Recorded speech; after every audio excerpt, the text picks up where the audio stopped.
And we are back for Weekend Wellbeing on the Weekend Wind Down Show. I'm Nathan Thomas and joined once again by our special guest, Karen Ferguson of the Maven Club. Hello, Karen. Good to see you again.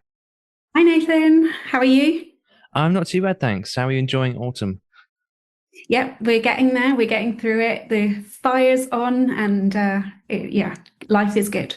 Life is very good. And we were talking about that last week, weren't we? How it does get colder, but actually it's important to have the right perspective on things and, sort of enjoy the good of it, which for me would be just the fact that it's just the air is so fresh. And I love that Mhm. about a winter morning. It may be cold, but it's Yeah, refreshing. it is. Yeah, we got Yeah, to embrace that. You can always put more layers on, can't you? So exactly. There is an advantage to that because in summer, if you get too hot, there's only so much you can do to get cool. But in winter, you can at least put more layers on, and there's a certain comfort in getting home and getting warm, which you can't enjoy during summer. So yeah, that's the that's yeah, the kind of changing your perspective on the whole thing. it's, yeah, and doing what you can to overcome it. We go and watch the rugby here in Glasgow, and I, as the season goes on, I count how many layers. So I, I usually get up to about 8 layers once it gets into the real winter because you're sat there and it's just getting colder and colder and colder. So I look like the Michelin man going to watch rugby, but it's just at least I'm warm. Yeah, I mean, I see what you mean there. Sometimes it might look silly, but hey, I'm warm and you're not. Exactly. Who cares? Yeah. Okay. So what have you got for us for this week's weekend wellbeing then?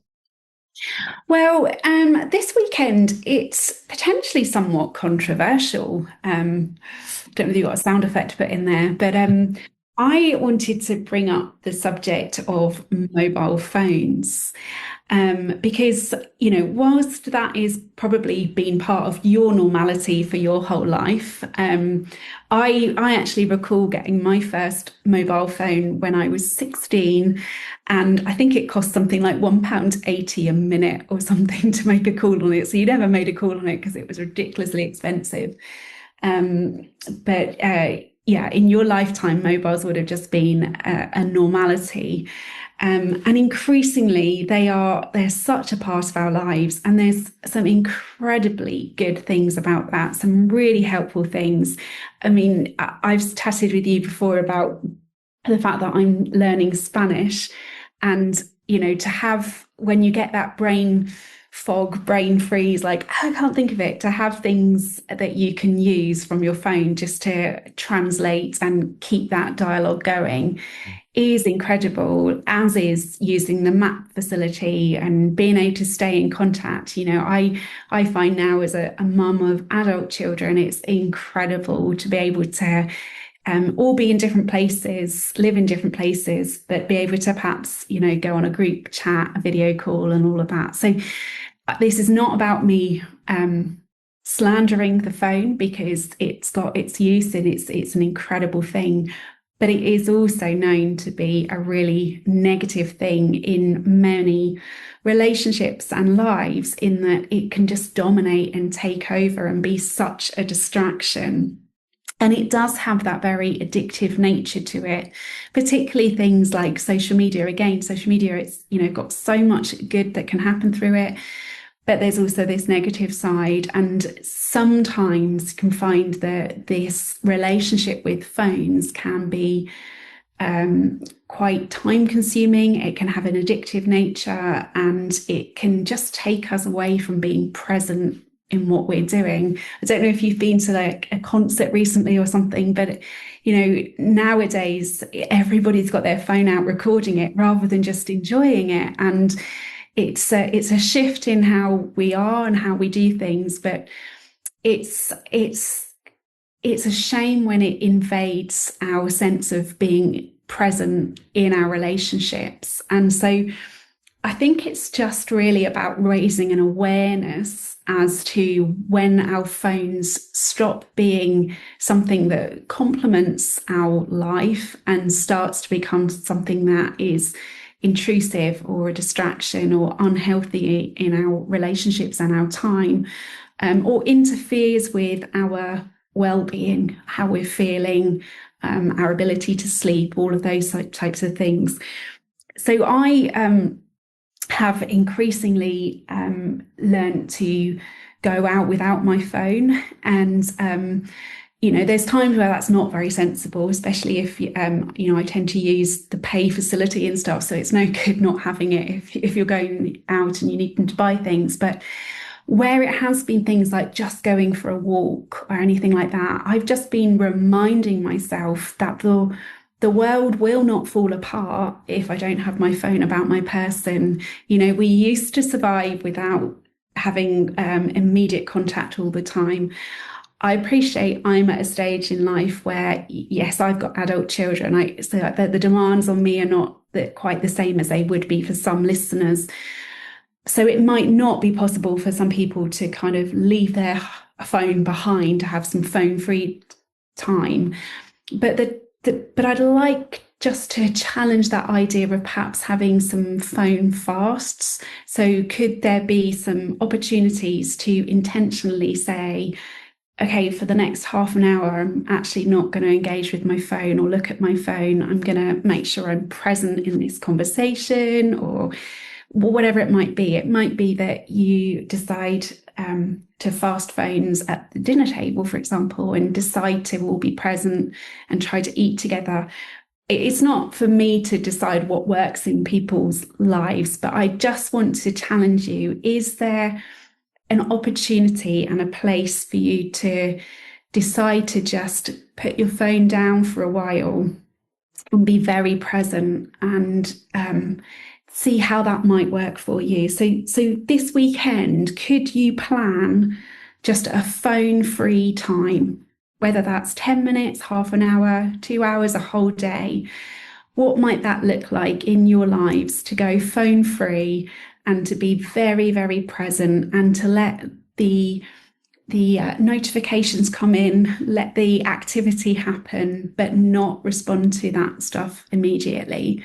And just see how that could positively impact your well-being and also your relationships. So that is a controversial but quite a big challenge that I hope will be something that people can start to do more regularly and just see the benefits of having some phone-free times carved out to be present. Mm. That is, I guess it is a bit controversial, isn't it? Because our phones are such an integrated part of our everyday lives. I mean, everything, as you say, from navigation to communication to just even paying nowadays. More and more, it seems as though you can't really live without a phone. And there are certain things you can't actually do, which are kind of important in banking, for example, without a phone of some kind, because you have to get an app, don't you, to pay for Yeah. parking, for example. So nowadays, they're becoming more and more important. But it is worth remembering, I suppose, what you're saying is it's a tool, and it's important that we don't let it use the tool, don't let the tool use you, is there? Yeah, exactly, Nathan. It's not, I mean, believe me, I haven't I use my phone for loads of things. Like, I've done internet banking for years and years and years. I use it for paying. I use it for so many things. This is not about knocking it, but it's just about the times that we get drawn into thinking that we can't live without it, and it just being a special space that we have where actually that notification coming in doesn't distract us, because it's become more and more commonplace for the phone to dominate everything. And so conversations happen, a notification comes in, somebody is then distracted by their phone and they leave their real life current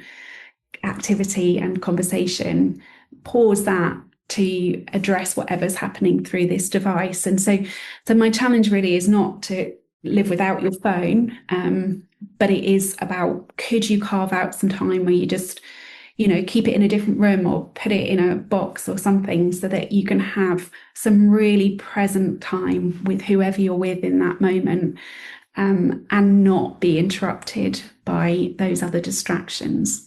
Mm, very true. And that is something to be just cautious to be aware of. And I think it's something probably, I mean, I know for me, I've definitely fallen into the same trap of just kind of relying upon my phone, just it's constantly with me, constantly looking at it, constantly checking it. And it's actually, yeah, it can be really it just consumes you, doesn't it? And it can get really and kind of exhausting, kind of depressing as well. But yeah, I think it's something we can all do, and I will definitely want to try and do is set aside time, whether that is just meal times. I mean, I think we've always had that rule in our house. We try not to have phones at the table, just because, if you're going to be there eating, you don't want to be multitasking because that's just not healthy. Because one thing about phones is that it allows you to carry on working, or for example, even while you're technically resting. You can bring it with Mm, you to the meal table. You can bring it with mm. you on a walk. You can bring it with you on all these times when you're not actually enjoying what you're doing, because again, you're still being distracted by this device. And so, Yeah. yeah, it's And it can hard. be quite controlling, can't it? I mean, Yeah. the first sort of few times that I thought, right, I'm just going to go out for a walk and I'm going to leave it here. And actually, one of the things for me is that it's like, oh, then it's not counting my step activity for the day. And I'm like, come on, this is ridiculous. It doesn't stop the fact that I'm still going for a walk. And it's just that sense of it having a real hold and a grip and a control over your life. And so it is just reclaiming that. And I think sometimes, sadly, we don't notice that it might be the first thing that we do in the morning rather than saying hello to somebody or talking to a human being. It might just be that looking at the phone is the first thing that we do or the last thing we do at night. Sometimes we don't even notice that we were in the middle of a conversation and then we been distracted. I would sort of it's become so normal for us that we're not always aware of it, and that's the challenge really is could you carve out that time where it doesn't dominate you, but you kind of put it in its place, and have some really present time with those that you care about. Yeah, yeah, and that is really the key, isn't it? We don't want it to do to prevent us from being able to enjoy the company of people we love or enjoy the life that we have. And as you say, it can sort of it can put a damper on things sometimes, can't it? So yeah, that's a really good challenge. Thank you so much, Karen. And I think one that we can all be aware of in this digital age when everything seems to be electronic nowadays. I mean, I know for me, I would need my phone. It's an important tool. I mean, I use it for all kinds of important work as part of the radio station, for research, for general communication. It's really important. But it's Mm. also worth remembering it's still a tool and it needs to be kept in its place. Yeah, absolutely. Yeah. Yeah. Well, brilliant. Thank you so much, Karen. It's been a pleasure as always. Enjoy the rest of your weekend. See you soon. Thank you. Bye.